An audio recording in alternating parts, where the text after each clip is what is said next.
क्यों हिला डाला ना।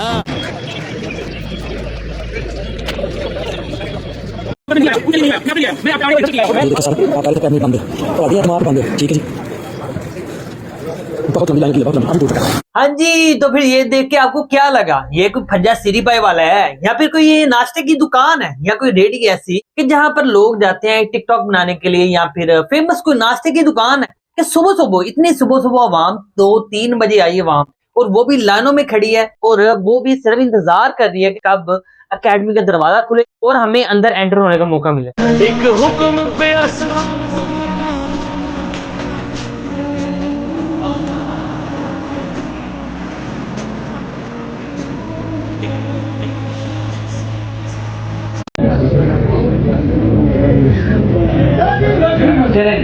मेरे नबी का तेरे बाबे तेरे बाबे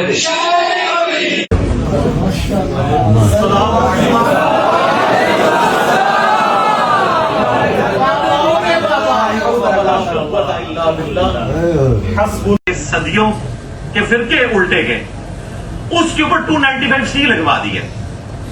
ये मकर किया ना। और अल्लाह की खुफिया तदबीर देखें, आज फजर की अजानें हो रही थी ना, तो लोग अकेडमी की तरफ आ रहे थे, उनको वापस भेजा कि भाई आप अकेडमी में नमाज पढ़ने का बंदोबस्त नहीं, मस्जिदों में जाओ तसल्ली से फिर आना। अभी आप देख लें, इस वक्त अकेडमी में 500 ज्यादा लोग हैं और इससे ज्यादा लोग बाहर हैं। अभी भी लेक्चर का टाइम स्टार्ट होने में 40 मिनट बाकी है। तो इन्होंने तो इस दावत हक के साथ ना चाहते हुए नेकी का मामला कर दिया। ये अल्लाह की खुफिया तदबीर है, अल्हम्दुलिल्लाह। बहरहाल इसका फायदा ये हुआ है कि वो उलमाए किराम जो कल तक मुझे यहूदो नसारा का एजेंट कहते थे, कादियानियों का एजेंट कहते थे, आज मेरे दिफा में खड़े हैं। सलूट है उनको। और मैंने ये वो लोग जो मेरी गिरफ्तारी के ऊपर खुशियां मना रहे थे, उन्होंने सोचा भी नहीं था कि 103 दिन के बाद इंजीनियर साहब अपनी कुर्सी पे बैठे होंगे और हम बुजुर्ग बाबों के मानने वाले अंदर होंगे हमेशा के लिए। मेरा नबी साहब तेरे वादे पे सल्लु अला मुहम्मद व आलि मुहम्मद, अल्लाहुम्मा सल्लि अला मुहम्मद व अला आलि मुहम्मद व अस्हाबि मुहम्मद व अज़वाजि मुहम्मद व उम्मति मुहम्मद अजमईन।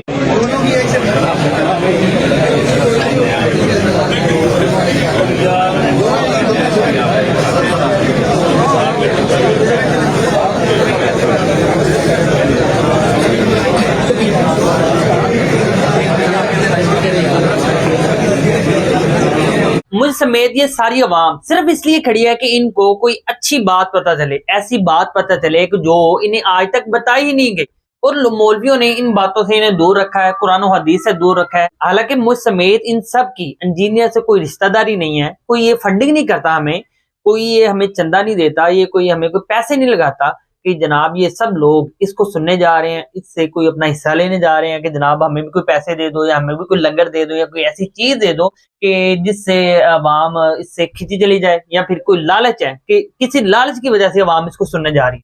ये बस ऐसी अवाम है कि जो हक की मुतलाशी है, कि जो सुनना चाहती है हक बात को, सच बात को, कुरान और हदीस को सुनना चाहती है, जो कि मिंबरों पर आजकल मुयस्सर नहीं है। ये हमारी बदकिस्मती है कि मिंबरों पर आजकल हमें ये मुयस्सर नहीं है।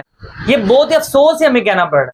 ये बात करते हुए मुझे कोई खुशी नहीं हो रही। तो बात ये है कि जब मिंबरों पर हमें कुछ सच्ची बातें सुनने को नहीं मिलेंगी, कुरान और हदीस की बात सुनने को नहीं मिलेगी, तो अवाम तो फिर इस बात को ढूंढेगी ना, कोई सच्ची बात कौन कर रहा है, कोई अच्छी बात कौन बता रहा है, कुरान और हदीस की बात कौन कर रहा है। तो अब इंजीनियर मोहम्मद अली मिर्जा समेत कोई भी बंदा कुरान और हदीस से बात करे, हम सब उसको सुनने के लिए तैयार हैं, उसकी बात को मानने के लिए तैयार हैं। शर्त यह है कि वो बात कुरान और हदीस से साबित हो। अब एक और बात कि जो लोग ये टॉन्ट कर रहे हैं, या जो ये लोग जो आके मेरी वीडियोस के नीचे या और किसी वीडियोस के नीचे आके कमेंट कर रहे हैं कि तुम लोग एक गुस्ताख को डिफेंड कर रहे हो, गुस्ताख को सुनते हो, एक गुस्ताख को सुनने जा रहे हो, तो क्या हमें नबी अलैहिस्सलाम से मोहब्बत नहीं है? तुम लोगों को ज्यादा मोहब्बत है। तो हमें भी इस बात की समझ बूझ है कि कौन सी बात गुस्ताखी है और कौन सी नहीं है, कि कौन सी बात किसी पर इल्जाम लगाकर किसी को फंसाने की कोशिश की जा रही है। तो अगर अंजीर मोहम्मद मिर्जा नाउज़ बिल्ला अल्लाह पाक ऐसे दिन से बचाए कि अगर वो किसी सहाबी की शान में, नबी अलैहिस्सलाम की शान में कोई गुस्ताखी करता है, तो क्या हम लोग चुप रहेंगे इस बात पर कि अंजीर मोहम्मद मिर्जा ने कोई गुस्ताखी कर दिया? तो कोई बात नहीं, हमने उसे कोई अपना खुदा नहीं माना, हमने कोई ऐसा उसे शख्सियत नहीं माना कि जनाब उसके मुंह से जो भी निकलेगा हक निकलेगा। इंसान है, इंसान कोई खता कर सकता है, कोई ऐसी बात बोल सकता है कि किसी बंदे को, सुनने वालों को बुरी लगे, वो इस बात से एग्री ना करे।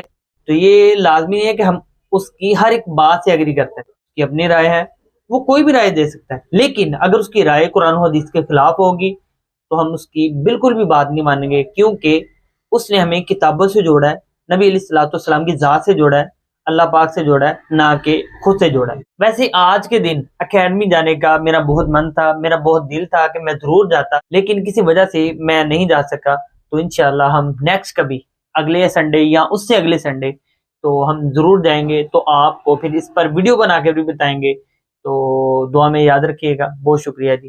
तो ये हम 1 साल पहले गए थे, तो उसकी वीडियो ये मैंने साथ अटैच किया, तो बराए मेहरबानी वो भी देखिएगा। ये जनाब आपके सर के ऊपर अल्लाह ताला ने एक ऐसी तलवार लटका दी है कि क़यामत तक अब बनु उमैया की चीखें इंशाअल्लाह बुलंद होंगी। आपने पता क्या करना है? आपने एक बड़ी बोतल रखनी है या दूध पत्ती का एक कप रखना है साइड पे, एक बड़ा चिप्सां दा पैकेट, ये घर दे बने हुए चिप्स, और इन्हों दी वीडियोस ला के इन्हों दी चीखां सुननियां ने, एंजॉय करनी है, बस इस तरह का कुछ नहीं करना। हाँ, बस तुम्हारा इतना ही काम है।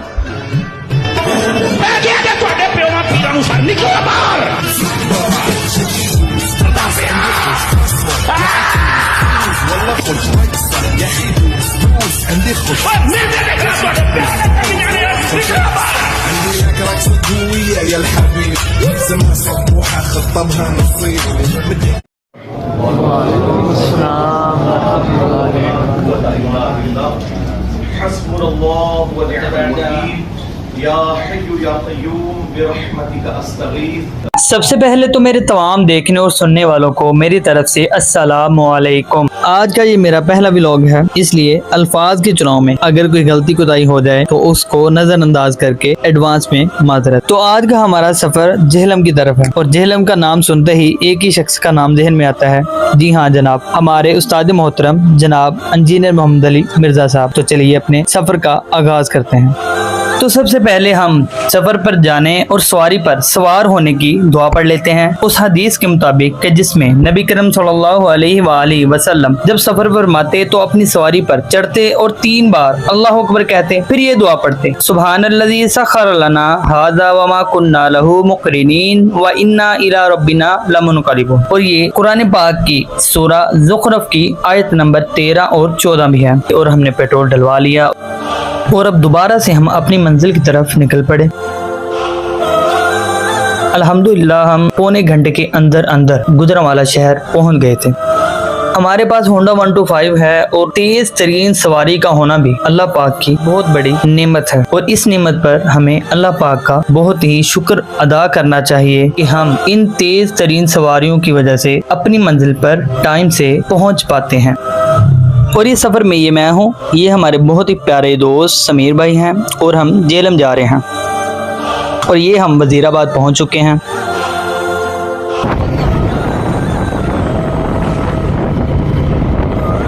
अल्हम्दुलिल्लाह अल्लाह पाक के फजल करम से मौसम आज बहुत ही प्यारा है, और हर तरफ बादल छाए हुए हैं। रास्ते में कहीं कहीं बारिश भी देखने को मिली।